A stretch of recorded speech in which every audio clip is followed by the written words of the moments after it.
Bienvenidos al Foro Telos. Ya sabéis que es un festival de ideas donde nos paramos a pensar cómo nos hemos contado la historia hasta ahora y sobre todo cuáles son los escenarios de futuro que nos esperan. Bienvenidos a este reto, recordar el futuro.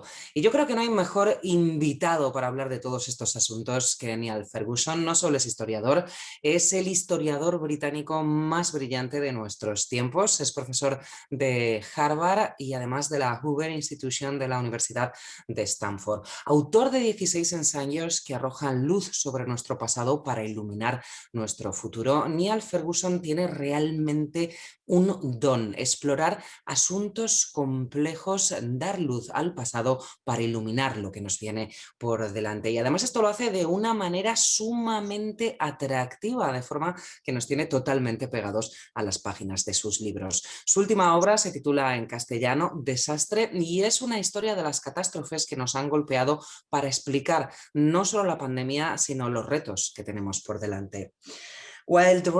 Si bien el resto de nosotros pasamos el confinamiento leyendo o aprendiendo a hacer pan, Niall Ferguson se dedicó a poner su intelecto a estudiar el contexto histórico. En su última obra, Desastre, intenta comprender por qué la humanidad, una y otra vez, siglo tras siglo, no ha sido capaz de prepararse para las catástrofes. Profesor Ferguson, tenemos una relación muy ambigua con las catástrofes. Por un lado, nos cautivan, pero por otro lado, no las podemos comprender y lo que es peor, parece que no somos capaces de recordar las lecciones aprendidas en el pasado. ¿Los humanos hemos aprendido algo de nuestros errores? Bueno, creo que lo intentamos, pero no lo podemos hacer muy bien, especialmente en el siglo XXI, con todo el conocimiento científico que hemos acumulado.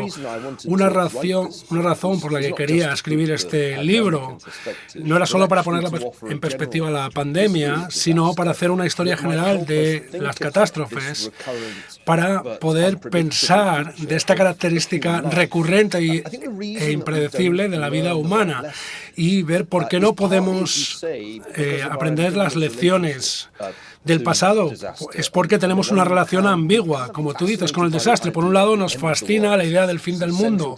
Esto es central en todas las religiones principales, la cristiandad, en el budismo o en el islam, y nos gustan también las películas o los libros sobre el fin del mundo, la extinción de las especies. Y esto no es un escenario muy probable en el futuro predecible.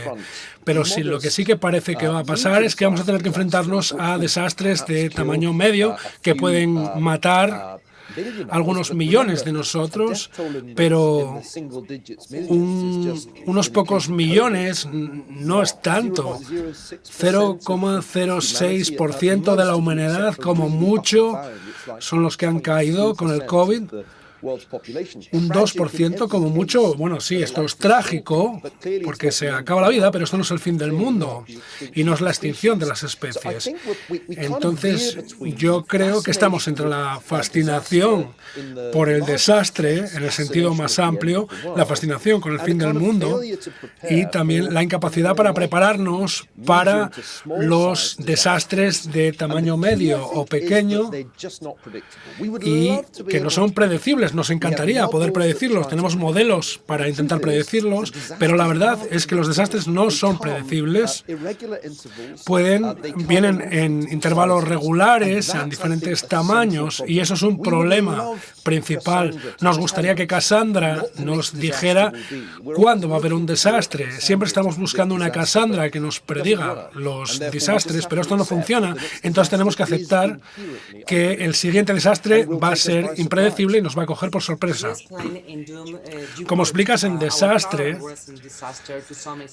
has intentado poner un contexto histórico a nuestra relación con los desastres y parece que según los estándares históricos el COVID-19 no es un desastre masivo. ¿Nos lo puedes explicar?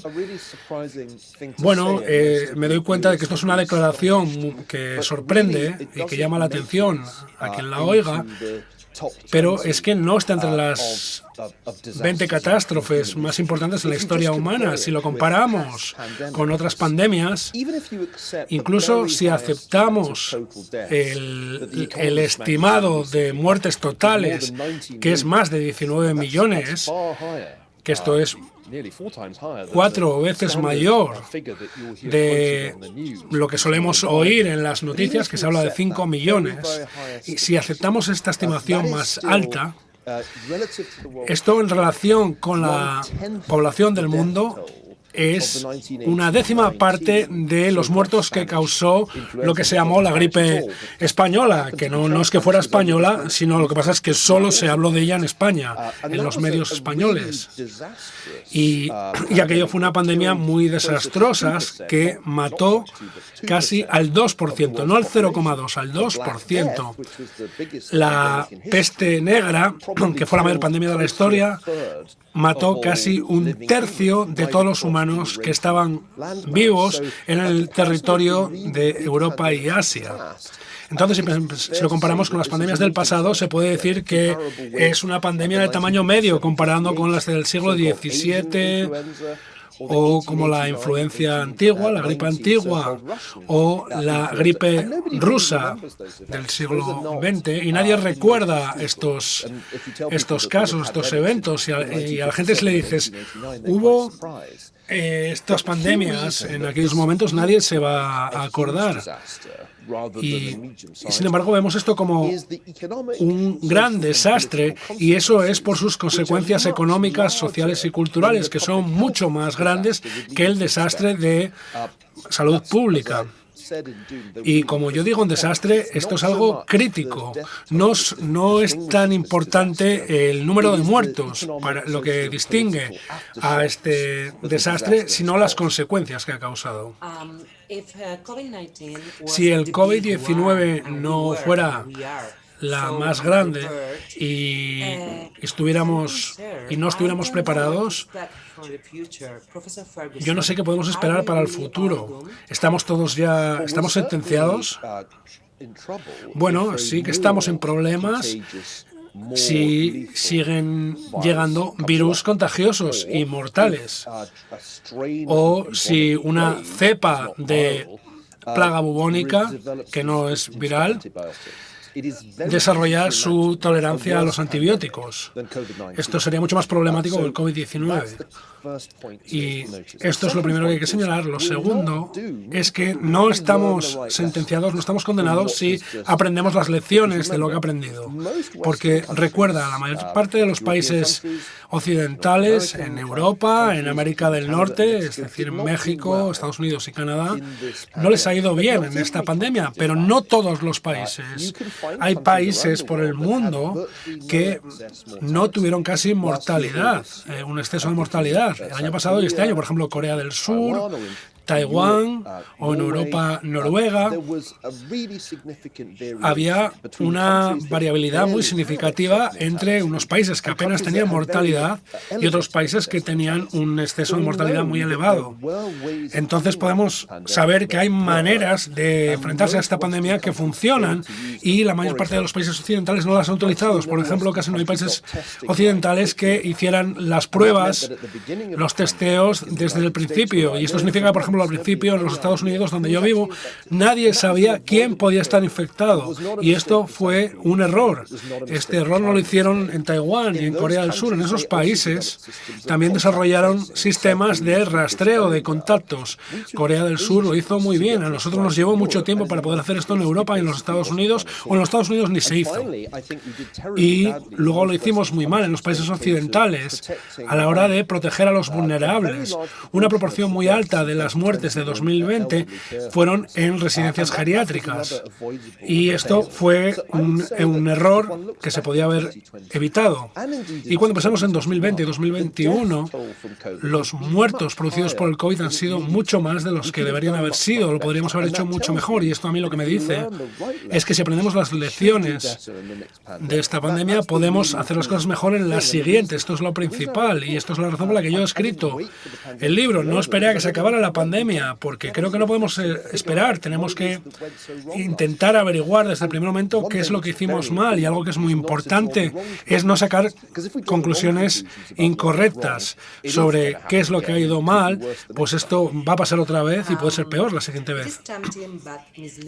Es una tentación, pero es un poco engañoso dividir los desastres entre los naturales y los artificiales, porque todos los desastres, en algún sentido, son consecuencia de la acción del hombre. Entonces, pensando en el futuro, esto es una razón para tener esperanza. Quizás la solución está en nuestras manos. Bueno, yo creo que todos, de una manera instintiva, separamos, por un lado, por ejemplo, las guerras, que obviamente las hacen los hombres, y las pandemias, que las hacen los virus o otro tipo de patógenos, es decir, son naturales. Pero si pensamos en ello un poco más, el COVID-19 y los desastres naturales, porque haya salido donde haya salido este virus, en un laboratorio o de un mercado, la realidad es que las autoridades en China, en Wuhan, en Wuhan y en Beijing intentaron ocultar lo que estaba pasando, intentaron que siguieran las celebraciones del nuevo año lunar, y esto significa que durante semanas se estuvo propagando el virus, no solo por provincias de China, sino lo que es más importante, por todo el mundo, porque había vuelos directos de Wuhan que iban a América del Norte y a Europa. Entonces, si lo pensamos, el COVID no es un desastre natural. Bueno, si salió de un laboratorio, obviamente fue artificial la causa. Y esto parece bastante probable. El gran economista indio, Amartya Sen, que es un amigo mío, un compañero de Harvard, dice que no deberíamos llamar a las hambrunas desastres naturales, porque son consecuencia de la acción del hombre. Entonces yo creo que hay que aplicar este mismo principio a todas las catástrofes, a todos los desastres, de manera que sea cual sea el origen, sea el brote de un virus o una erupción volcánica, las cosas que nosotros llamamos desastres naturales, solo lo son si, por ejemplo, si ponemos una ciudad a los pies de un volcán, o si no podemos contener la propagación de un virus.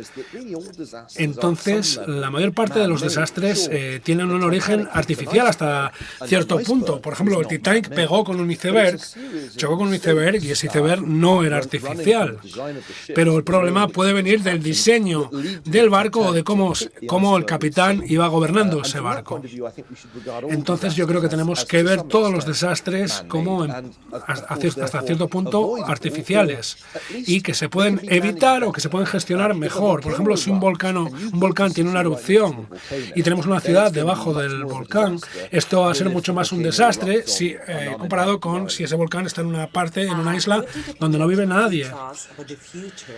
¿Qué nos ha enseñado la pandemia del futuro que no supiéramos? Bueno, a un nivel, nada, porque durante muchos años sabíamos que había la posibilidad de una pandemia, de la misma manera que sabemos que ahora puede haber un terremoto grande en California. Sabemos que ese tipo de cosas pueden pasar, porque ya han pasado en el pasado, pero lo que no sabemos es cuándo van a suceder exactamente y el tamaño que van a tener. Entonces estamos en la casilla de salida. Te podría decir que en el resto de nuestra vida probablemente vayamos a ver otra pandemia, porque COVID no es la primera que vemos en nuestra vida. Por ejemplo, el VIH, SIDA, fue una pandemia mucho mejor, mucho peor. Y fue peor porque nunca encontramos una vacuna, y por eso 36 millones de personas han muerto por esta enfermedad, comparado con los 6 millones del COVID. Pero yo creo que hay que ser optimista para responder a tu pregunta, porque podemos aprender que muchas cosas pueden pasar, nos pueden sobrevenir desastres, también hay guerras, hambrunas, o erupciones volcánicas, igual que hay pandemias, y solo tenemos que aceptar que en cualquier año dado hay una probabilidad de que no podamos calcular que va a suceder una de estas cosas o más de una. Entonces necesitamos no predecirlas, sino estar, porque eso es imposible, sino estar preparados para ellas. Por lo tanto, tenemos que mejorar nuestra capacidad de reacción, nuestra velocidad de reacción, porque en 2020, en los países occidentales democráticos, hemos visto una respuesta muy lenta. Y al principio no sabíamos mucho de la enfermedad, nada más sabíamos que se contagiaba entre personas y que parecía matar a las personas mayores. Tardamos mucho tiempo en implementar alguna acción y eso es lo que tenemos que aprender. No lo podemos predecir, pero podemos estar preparados para actuar de una manera muy rápida cuando se desencadene. Por ejemplo, el primer temblor o tremor que yo percibo cuando empieza a temblar, a agitarse el suelo en California, debería servirme para salir corriendo del edificio en el que estoy, porque se puede derrumbar y encontrar un sitio seguro en el que refugiarme. Todo tiene que ver con la velocidad. ¿Con qué velocidad nos vamos de un sitio peligroso? Bueno, si estás sentado y dices, esto es un temblor, esto será un terremoto muy serio, voy a esperar a ver qué es lo que pasa. Entonces tienes más probabilidad de morir en ese terremoto. Por lo tanto, hay que ser rápidos para reaccionar y con cualquier desastre potencial. No tenemos que centrarnos en un escenario de desastre que nos parezca interesante. Vamos a hablar un poco de la información, de las noticias y de Internet. Tenemos una plaga de desinformación y de mala información. Y lo sabemos, pero parece que lo hemos aceptado o que vivimos con ello. Tú lo llamas infodemia y me encanta ese término.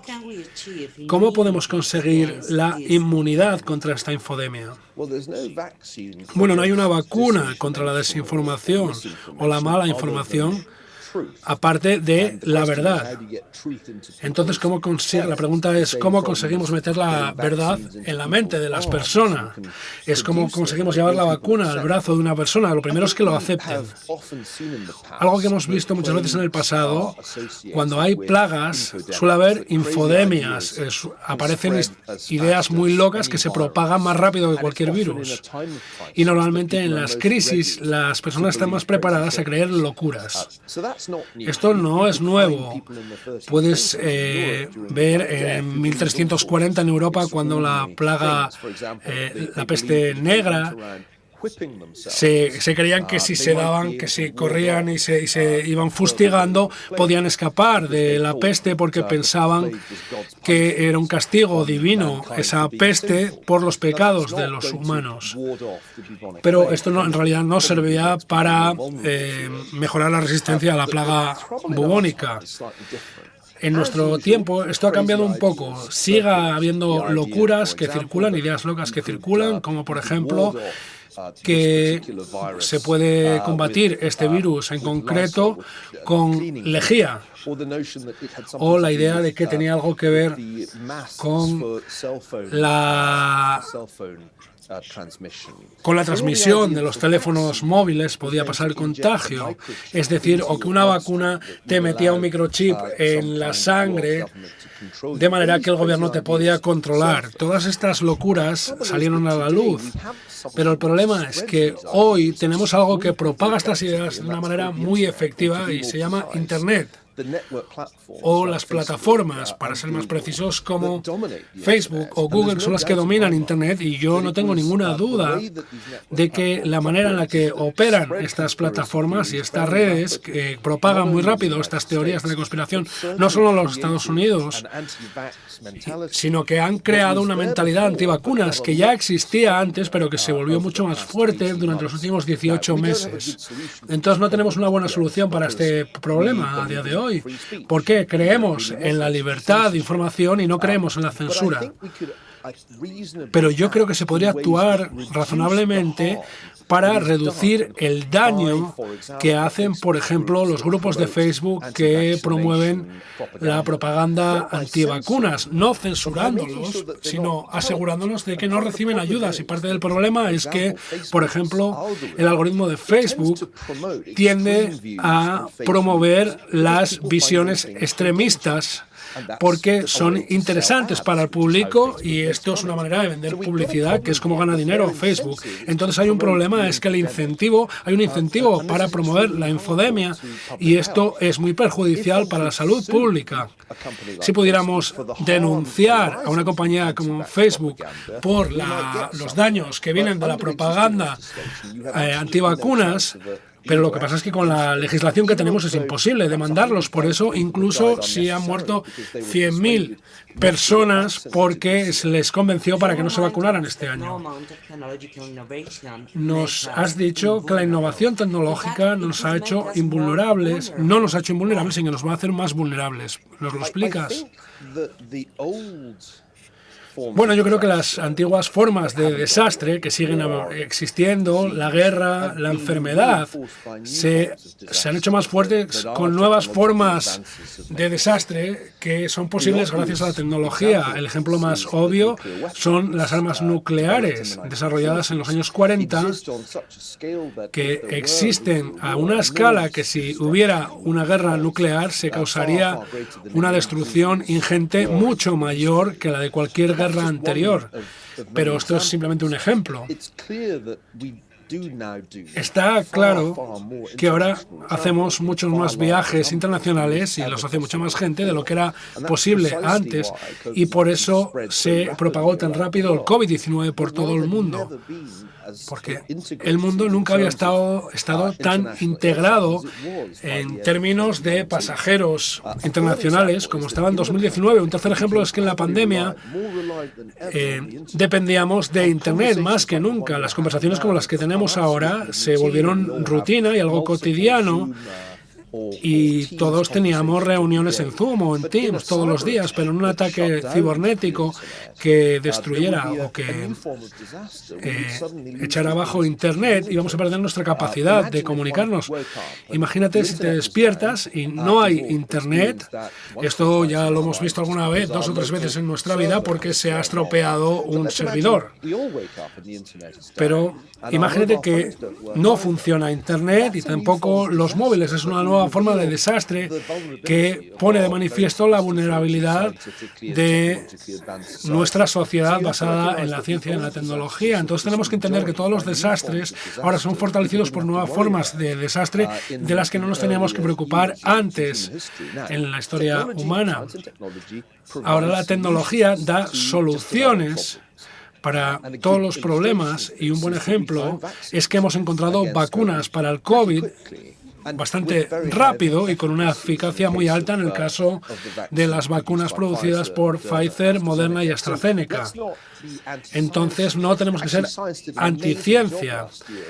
La anticiencia hizo una cosa muy importante el año pasado.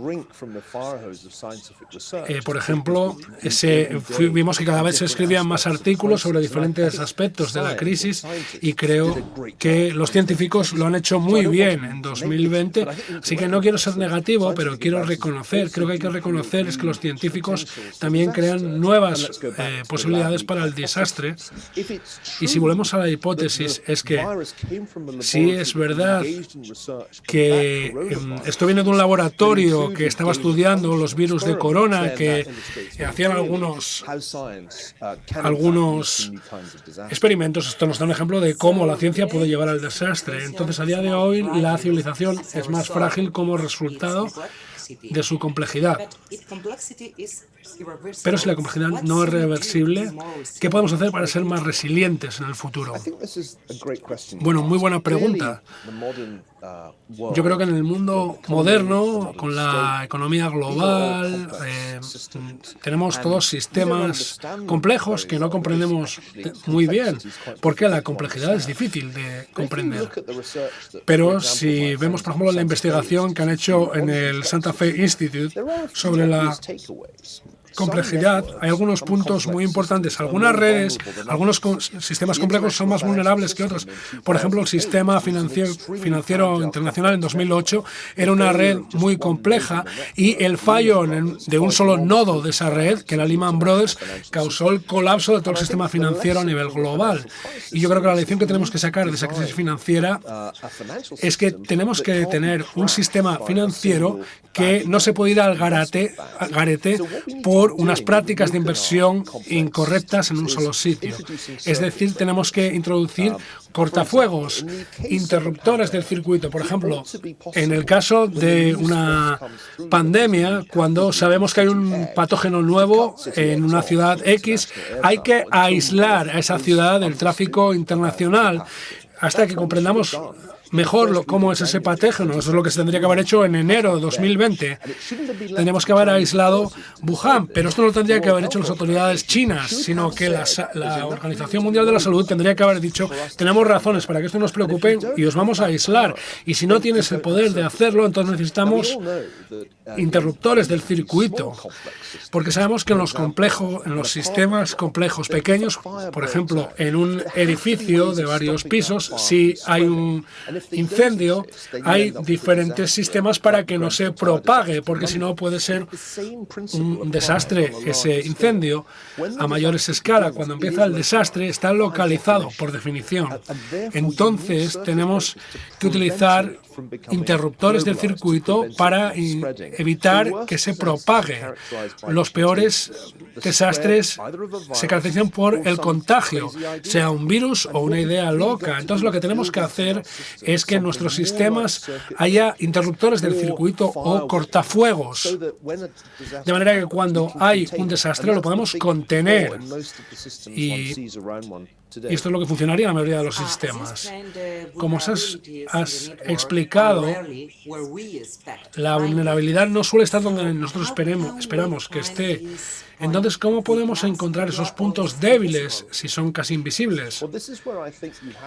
Bueno, yo creo que ahí es donde hay que hacer una prueba de estrés, un ejercicio.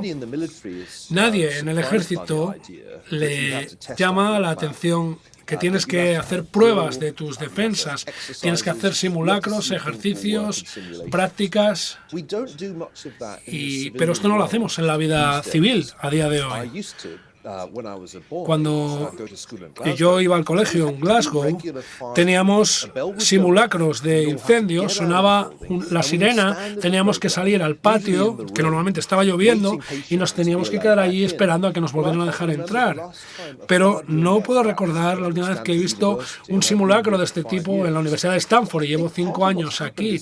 Entonces yo creo que parte del problema es que hemos perdido, los civiles, la costumbre de hacer ejercicios y simulacros cuando no hay una pandemia. Entonces, tenemos que reconocer que tenemos que estar preparados. Y la preparación es algo más que un documento de 16 páginas diciendo qué es lo que vas a hacer si hay un desastre.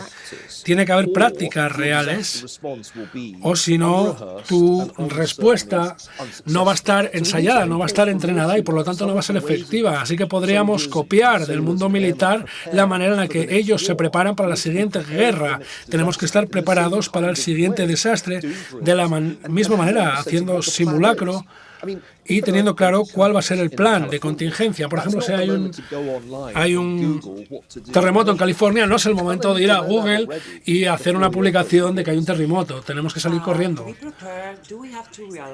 Entonces, podemos pensar que siempre tiene que hacer los planes la persona que está al mando. Bueno, yo creo que la narrativa más engañosa de 2020 es que en todos los sitios había líderes populistas, fuera Trump, fuera Boris Johnson, si estabas en Brasil, era Bolsonaro. Y yo veía que esto se contaba todo el tiempo y parecía que implicaba que si otra persona hubiera sido el presidente, habría menos mortalidad en esos países, y yo creo que eso no puede ser verdad. Por supuesto, es que cometieron errores estas personas, y en mi libro no es que les quite la responsabilidad, sino que dejo muy claro ciertas cosas que hizo, por ejemplo, Trump y que no ayudaron, pero lo que no creo es que eso fuera la principal razón para que hubiera 500.000 de muertes en 2020. Eso para mí no tiene sentido. Parece que no se entiende cuál fue la causa de estas muertes. esto tenía, es decir, el problema era la burocracia del sistema de salud, que tenía sus responsabilidades, como por ejemplo hacer que estuvieran disponibles las nuevas pruebas, los nuevos test, y no fueron capaces de hacerlos.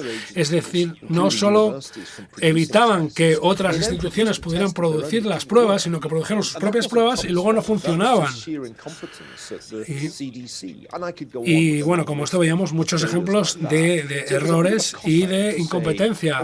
Entonces, no es correcto decir que si el presidente hubiera sido Joe Biden no habríamos tenido la misma mortalidad. Yo creo que eso no se puede aceptar, que fuera verdad. Para darte un ejemplo, por ejemplo, cuando empezó la presidencia de Barack Obama, hubo un brote muy importante de gripe porcina en los Estados Unidos y se contagió mucha gente, pero por suerte para la administración de Obama esta gripe no fue tan letal, así que no murió tanta gente. Pero como ha dicho Ross Klein, que es el jefe, está trabajando con Joe Biden, si esto hubiera sido otro tipo de gripe, habría sido una gran tragedia y una gran pandemia durante la presidencia de Obama. Por lo tanto, decir que si hubiéramos tenido otro presidente habríamos tenido otros resultados me parece muy atrevido, porque tenemos, por ejemplo, a Biden desde enero, y ya estamos en noviembre y tampoco ha detenido nada. Parece que estamos llegando a la última parte de la pandemia. Estamos viendo unos 1.000 muertes al día en los Estados Unidos por causa del COVID. Así que yo creo que esto sería una de las peores conclusiones que podríamos sacar, porque si sacamos esta conclusión, entonces nos decimos de una manera que, bueno, esto se solucionó porque nos quitamos de encima a Trump en las elecciones de 2020. Vamos a hablar ahora de otras amenazas. Incluso durante la pandemia, antes de la pandemia, se decía que ya estábamos en la Segunda Guerra Fría. ¿Crees que el virus del coronavirus ha desencadenado esta nueva Guerra Fría? Bueno, yo creo que la Guerra Fría había empezado antes de la pandemia. La pandemia lo que ha hecho es exponerla o revelarla para personas que no lo querían creer antes de 2020. Yo en 2018, 2019 ya decía que estábamos en la Segunda Guerra Fría con China, y recuerdo que me sorprendía mucho cuando le pregunté en 2019 a Henry Kissinger qué pensaba él, y estábamos en Beijing en un congreso, y él me dijo, bueno, estamos a las puertas de una Guerra Fría, y ahora ya estamos a los pies de la montaña y ahora ya estamos pasando las montañas, y esto era la visión de Henry Kissinger al principio de una Guerra Fría, y yo creo que hay que creer lo que dice Henry Kissinger porque sabe bastante de guerras frías y también sabe bastante de China. Entonces yo creo sí que estamos en una Segunda Guerra Fría, y para aquellos que no quieren hablar de una Guerra Fría, vamos a llamarla de otra manera, dicen, yo creo que se quieren engañar a sí mismos. Lo mejor es reconocer el problema, que esto es una Guerra Fría, por dos razones. En primer lugar, porque creo que si aceptamos que estamos en algo muy similar a una Guerra Fría, nos va a ir mejor, la investigación va a ser mejor, vamos a trabajar más duro para que funcione mejor la inteligencia artificial, para que funcione mejor la tecnología, porque vamos a estar en una competición y sabemos que nos estamos jugando mucho. Pero la segunda razón es que hay que llamarlo Guerra Fría, porque una Guerra Fría es mucho mejor que una guerra caliente. Por ejemplo, si Estados Unidos y China entraran en una guerra de verdad, en una guerra caliente, fuera por Taiwán o por lo que fuera, pues bueno, entonces hay que pensar que la Guerra Fría es una manera de evitarlo, para que no se empiecen a pegar cañonazos Estados Unidos y China, porque por la misma razón por la que existió la Guerra Fría entre los 40 y los 70. Si podemos hacer lo mismo con China, esto sería un éxito, porque la alternativa va a ser algo como lo que pasó entre Alemania e Inglaterra en los años 20 y 40, porque se entró en una guerra de verdad, porque que tuvo unos efectos desastrosos. Entonces yo elegiría siempre una Guerra Fría. Entonces, ¿están los países mejor preparados ahora para esta Segunda Guerra Fría? Bueno, yo creo que en algunos sí, en otros no. Pienso que la realidad es que la manera en la que han gestionado la pandemia los chinos, incluyendo sus movimientos diplomáticos después de la pandemia, ha revelado a los europeos que hay un problema serio, que en último término China es un Estado partido y no debemos decirnos, no, es un país normal o está moviéndose en la dirección del liberalismo, porque esto no es lo que está pasando, está yendo en el sentido contrario, está siendo cada vez más autoritario y dándole más poder cada vez al partido y a Xi Jinping. Entonces esto ha servido para abrir los ojos a los europeos y para que dejen de simular que es un país democrático y que no es una dictadura, pero el problema son los costes económicos de la pandemia que han aumentado muchísimo la deuda de países como los Estados Unidos u otros. Y esta crisis financiera hace muy difícil tener recursos para competir con China. El presupuesto de defensa de los Estados Unidos va a ir reduciéndose en los próximos años, por lo tanto va a haber menos recursos para hacer acciones disuasorias contra China en su expansión en el Pacífico y especialmente para proteger a Taiwán de la invasión china. Entonces este es el problema. Estamos viendo este problema de una manera mucho más clara comparado con 2019. Estamos viendo la actitud de China de una manera mucho más clara, pero no estamos haciendo nada más que, bueno, hablar con unos términos un poco más ruidosos, en lugar de hacer lo que podría servir, encontrar puntos comunes, puntos de entendimiento con China para evitar estos desastres. ¿Piensas que el mundo ahora está replanteándose, está repensando lo que es el liderazgo norteamericano? Bueno, yo diría que siempre se está reevaluando el liderazgo norteamericano y suele pasar de una visión muy negativa cuando gobiernan los republicanos a una visión más positiva cuando están los demócratas. Esto es especialmente verdad en los Estados Unidos, donde, por ejemplo, durante la época de Ronald Reagan, los europeos preferían a los demócratas. Y hemos visto también esto mismo con lo de Trump, porque a los europeos no les gustaba Trump y hubo mucho optimismo sobre lo que iba a hacer Biden. Yo creo que este proceso es algo que va a ir cambiando de semana a semana a semana. Las cosas han cambiado entre la administración de Trump y de Biden. En cuanto a política internacional, es que Biden está buscando alianzas mucho más de lo que le interesaban a Trump y por lo tanto hay un nuevo esfuerzo en Asia para hacer relaciones o alianzas con Japón o con India o, por ejemplo, con Australia y el Reino Unido sobre los submarinos nucleares. Pero en el resto del mundo, incluyendo a los miembros de la OTAN en Europa, no está muy claro hacia dónde vamos, porque si vamos hacia la Segunda Guerra Fría, es simplemente una guerra transpacífica, entonces no está claro cuál es el papel de Europa. Por lo tanto, hay que hablar de ambivalencia en Europa. Hay que ver cuál sería el papel que íbamos a tomar entre Estados Unidos y China o si vamos a ir en contra de Taiwán. Bueno, vamos a hablar. Sabemos que China está recopilando datos no solo de sus ciudadanos, porque tienen aplicaciones y compañías como TikTok o Alibaba que están recopilando volúmenes masivos de datos. Y entonces podría ser que los datos fueran el arma de destrucción masiva más perfecta. Creo que hay que estar muy atento al desarrollo de estas compañías tecnológicas chinas. TikTok es solo un ejemplo de muchos que se pueden citar.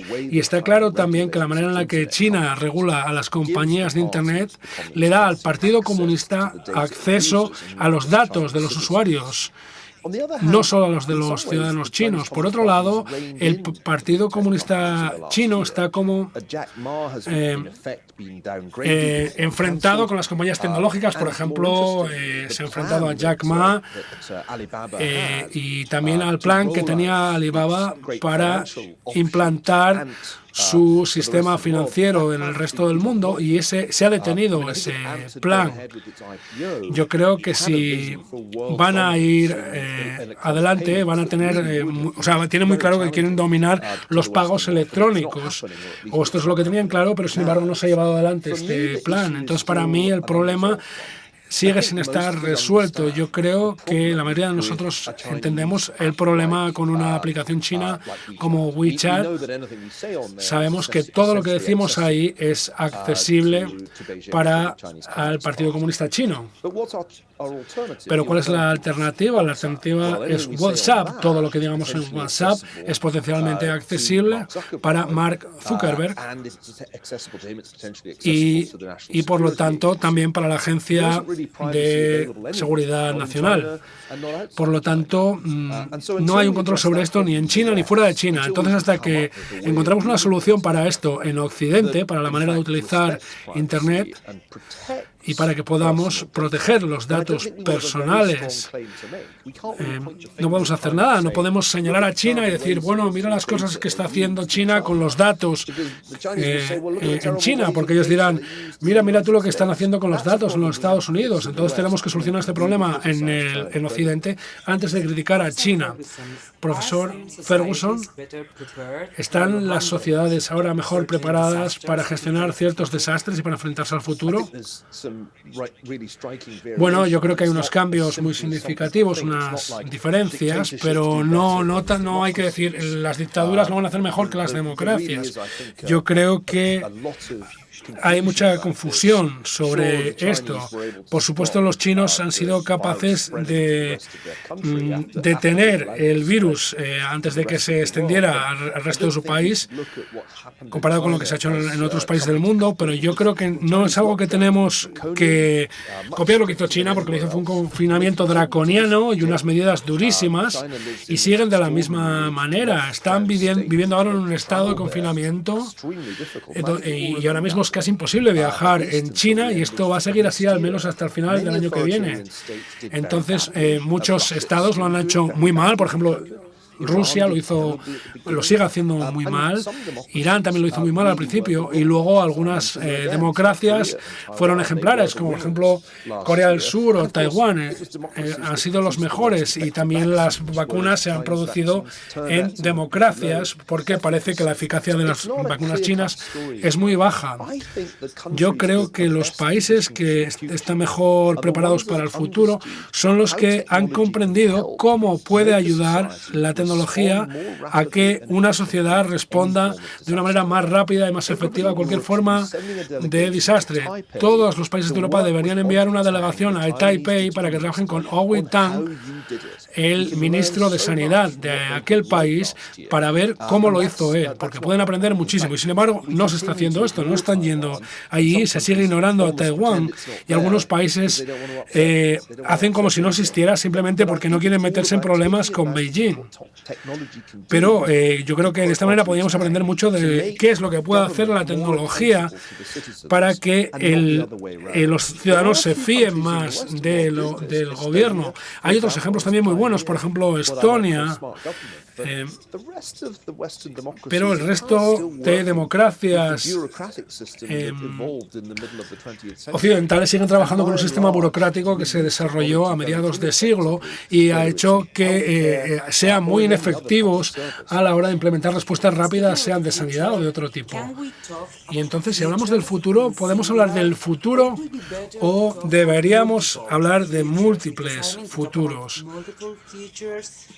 porque hablar de múltiples, de futuros múltiples es porque hay mucha incertidumbre. Sí, yo creo que si decimos el futuro, esto nos engaña, es confuso, es como si hablar de la ciencia. Esto no es algo monolítico, siempre hay diferentes circunstancias y características que pueden ser infinitas. Podemos imaginar diferentes escenarios y panoramas, podemos plantearnos diferentes futuros y el problema es saber cuándo van a suceder y como dices tú, es verdad que hay un gran ingrediente de incertidumbre. Es decir, yo no sé si voy a tener un accidente en coche cuando estoy volviendo a casa. No sé cuándo esto va a pasar. Sé que puede pasar. Y lo mismo pasa con los terremotos. No sé cuándo va a haber un terremoto, pero sé que puede haber terremotos. Lo mismo pasa también con los incendios, etcétera. Por ejemplo, si hablamos de la guerra entre Estados Unidos y China, bueno, sé que puede haberla, pero no te puedo decir más. No sé cuál es la probabilidad ni cuándo puede pasar. Entonces yo creo que ahora estamos viviendo con mucha más incertidumbre de la que nos gustaría. Y esto significa también que debemos tener en mente más escenarios en los que estaríamos cómodos. Por ejemplo, si nos tenemos que preocupar de una cosa, es que deberíamos tener un sector de personas que se preocupan del cambio climático, porque es una amenaza para la estabilidad del planeta. Esta amenaza cambia de un lugar a otro, no sabemos cuándo se puede manifestar, porque el planeta en sí ya es un sistema complejo, pero esto no es lo único que nos debería preocupar. Como nos ha enseñado 2020, una pandemia se mueve mucho más rápido que el cambio climático, y cuando en enero estábamos en Davos hablando del cambio climático, en enero de 2020 ya había empezado la pandemia y nadie fue capaz de verlo y centrarse en el desastre que se nos estaba presentando, sino que estamos hablando de desastres que podía haber en 20 años. ¿Y qué pasa con el pasado? ¿Es tan monolítico y tan coherente como pensábamos que era? Pues no lo es, porque todo cambia, la memoria es muy poco fiable y luego se empieza a discutir sobre qué es lo que ha pasado. Para comprender el pasado, en último término, tienes que comprender que hay diferentes versiones del pasado que compiten entre ellas. Y esto solo se puede resolver con un estudio muy riguroso. Incluso la historia del año pasado ha empezado a escribirse en maneras que son que ya confunden, que engañan. Yo creo que el presente es en lo que nos tenemos que centrar. Solo hay un presente, pero según vamos avanzando en el tiempo, las cosas que han pasado en el pasado se van reclasificando en nuestro cerebro, porque nuestra memoria es muy poco fiable, no le gusta recordar lo malo, le gusta recordar lo bueno, y entonces tienes que ser tu propio historiador y tienes que intentar ser honesto para recordar los errores que has hecho. Tienes que hacer un esfuerzo para admitir lo que has hecho mal. Esto a los académicos no les gusta hacerlo porque les gusta pensar que lo hacen bien y por lo tanto hacen hincapié en esas cosas y no en las que hacen mal. Pero se puede conseguir buenas cosas si sabemos lo que hemos hecho mal en el pasado. Hay que ser rigurosos para entender por qué hemos cometido el error. Pero esto no es lo que hace nuestro cerebro. Lo que nos gusta es contarnos historias bonitas del pasado, y parte del trabajo de un historiador es estropear esas historias bonitas. Ahora tengo dos últimas preguntas. Al final de tu libro Desastre tienes una referencia a las novelas distópicas, porque podemos tener un mejor entendimiento del futuro leyendo este tipo de obras. ¿Crees que hay más libertad de expresión en estas novelas distópicas o en la ciencia ficción comparado con otros tipos de obras literarias? Yo creo que hay mucha libertad para los autores de libertad de ciencia ficción comparado con otros autores, porque ellos se pueden imaginar futuros posibles y a veces futuros imposibles. Por ejemplo, hace unos días estaba en Seattle con Neil Stephenson, uno de mis héroes, el autor de libros como Snow Crash, y hablamos de diferentes maneras, sobre las diferentes maneras que tenemos de ver el mundo. Yo me centro en el pasado, intentar ser estricto, ser riguroso, intentar imaginar qué es lo que estaba pasando, y su trabajo es podemos imaginar diferentes futuros, como por ejemplo en su última obra, en un futuro en el que hay geoingeniería para controlar el cambio climático. Y yo creo que una manera por la que yo he vuelto a leer ciencia ficción es porque quería tener ejemplos de futuros posibles. Entonces yo creo que esto hay un papel muy importante para alguien que quiera comprender el mundo. Tiene que leer ciencia ficción así como historia. Bueno, pues, la última historia es sobre mi futuro como lectora. ¿Usted qué está escribiendo ahora mismo? Estoy escribiendo el segundo volumen de la vida de Henry Kissinger. En 2015 había publicado el primer volumen y estoy intentando tener este listo para 2023 para publicarlo en el centenario de Henry Kissinger. Y esto es el plan que tengo ahora y no tengo más planes ahora mismo. Bueno, pues estoy esperando para leer esas memorias de Henry Kissinger. Muchísimas gracias por haber estado con nosotros hoy en el Foro Telos. Muchísimas gracias. Pues muchísimas gracias a todos vosotros por habernos acompañado en este Foro Telos, recordando el futuro, hoy con Niall Ferguson. Ya sabéis que os esperamos aquí en este Festival de las Ideas para hablar de cómo hemos contado el pasado y de lo que viene en el día de mañana.